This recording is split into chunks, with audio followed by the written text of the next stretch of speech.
대법원 전원 합의체가 어제 박근혜 정부 시절 문화계 블랙리스트 사건을 서울고등법원으로 돌려보냈습니다. 김기춘 전 대통령 비서실장과 조윤선 전 문화체육관광부 장관 등에게 적용된 직권남용 혐의를 좀 더 엄격하게 따져보라는 취지입니다. 김광산 변호사 자리에 함께했습니다. 어서 오십시오. 네, 안녕하세요. 네, 어제 대법원의 선고 직권남용죄에 대해서 대법원 전원 합의체가 처음으로 구체적인 판단을 제시했다. 뭐 이런 의미가 있지 않겠습니까? 어떻게 보세요? 네, 의미가 있죠. 네. 일단 직권남용죄가 굉장히 그 범죄 구성 요건이 좀 어렵습니다. 그래서 사실은 전에는 이제 거의 직권남용죄로 적용하는 사례가 없었어요. 그런데 국정농단 사건 이후에 이제 직권남용죄를 적용해서 기소한 사례가 좀 많이 있었죠. 네. 그런데 워낙 이 요건이 좀 까다롭다 보니까 1심에서는 뭐 무죄, 2심에서는 유죄. 그래서 상당히 이게 법조계에서도 좀 약간 혼란스러운 그러한 죄명이다 이렇게 볼 수 있고, 최근에 우리가 아시다시피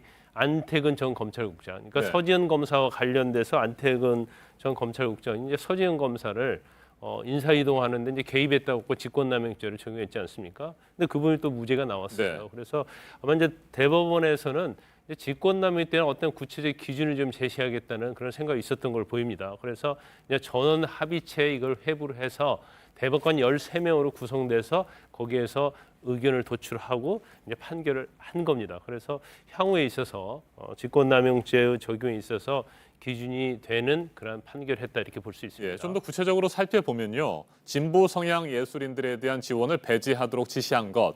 이것은 권한 남용이라고 본 거 맞죠? 그렇죠. 네. 이제 직권남용이라고 하는데 형법 123조에 보면 직권을 남용해서 의무 없는 일을 하게 하는 겁니다. 그래서 외형상으로 본인의 직무 범위 내에서 남용을 했다고 해서 바로 죄가 되는 건 아니에요.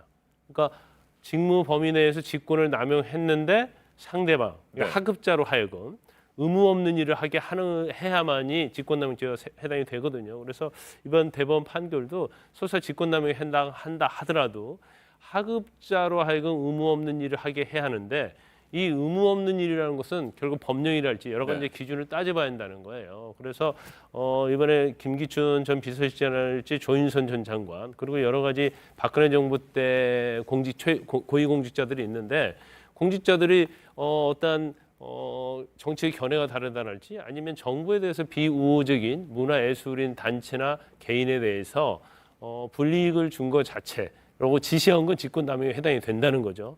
그렇지만 그 과정에서 이것을 보고하고 문건을 작성하도록 한 것 자체는 의무 없는 일이 되느냐 안 되느냐는 좀 법령을 따져봐서 심리를 다시 해라 하면서 서울고법으로 보냈는데, 이걸 직권남용이라는 법리 오해 부분과 사실에 있어서 좀 약간 미진한 부분이 있지 않느냐, 그러면서 이제 파기환송해서 돌려보낸 거죠. 네, 그러니까 다시 한번 정리를 하면 고위 공무원의 직권남용죄에 대해서 보다 엄격한 잣대를 들이댔다 이런 의미라고 보면 되겠습니까? 네, 정확히 뭐 말씀이 네. 맞고요.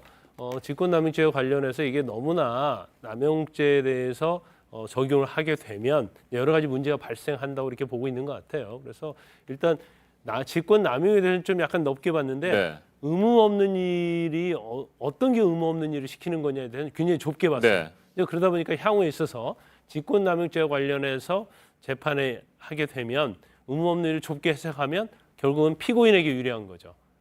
그렇기 때문에 경우 때서는 무죄가 나올 가능성이 상당히 많아졌다 이렇게 볼 수 네. 있습니다. 어제 대법원의 판단이 중요한 이유는 현재 직권남용과 관련된 사건들이 여럿 있기 때문 아니겠습니까? 그 대표적인 것이 조국 전 법무부 장관, 유재수 전 부산시 경제부시장에 대한 감찰 무마 의혹과 관련해서 직권남용 혐의를 받고 있잖아요. 이 부분도 영향을 좀 받게 될까요? 당연히 지금 영향을 받을 네. 거예요. 그래서 조국 전 장관 변호인들도 주장하는 것이 직권남용이 될 수 없다고 계속 주장한 이유 중에 하나가 특감반원에 대해서 감찰을 중단하도록 시켰잖아요. 네. 그럼 특감반원이 감찰을 계속할 권한이나 어떤 의무가 있냐는 거죠. 만약에 민정수석과 다르게 특감반원이 계속적으로 감찰 의무가 있다고 하면 이걸 저지시키면 사실 이건 직권남용죄가 돼요. 그렇지만 변호인 측에서 주장하는 것처럼 특감반원은 그러한 권한이나 의무가 없다는 거죠. 단지 민정수석의 지식에 따라서 보조원으로서 어떤 감찰을 하기 때문에 이건 직권남용죄가 되지 않는다를 계속 주장을 해서 사실 이제 대법원 판결이 여기에 상당 부분 영향을 미치게 되면 또 무죄 가능성도 있습니다. 또 하나 관련된 중요한 사건, 양승태 전 대법원장의 사법농단 사건 아니겠습니까? 이건 어떻게 보세요? 근데 양승태 전 대법원장의 경우에도 사실은 굉장히 밀접한 관련이 있어요. 왜냐하면 재판 개입이랄지 저 재판 관련된 문건을 작성하게 한 행위거든요. 그런데 아마 그것은 뭐 직권남용이 될 수도 있다고 봅니다. 네. 그런데 심의관들 그러니까 행정처의 심의관들이 과연 의무의 범위가 어느 정도인가. 근데 심의관들의 의무와 관련해서는 어떤 법령이나 그런 것은 있지 않거든요. 그래서 어떤 권한이나 의무를 어떻게 해석하느냐에 따라서 양승태 전 대법원장과 관련된 직권남용죄도 경우에 따라서 만약 좁게 해석하면 이제 무죄가 나올 가능성도 있는 거죠. 알겠습니다. 여기까지 듣겠습니다. 김광선 변호사님 말씀 잘 들었습니다.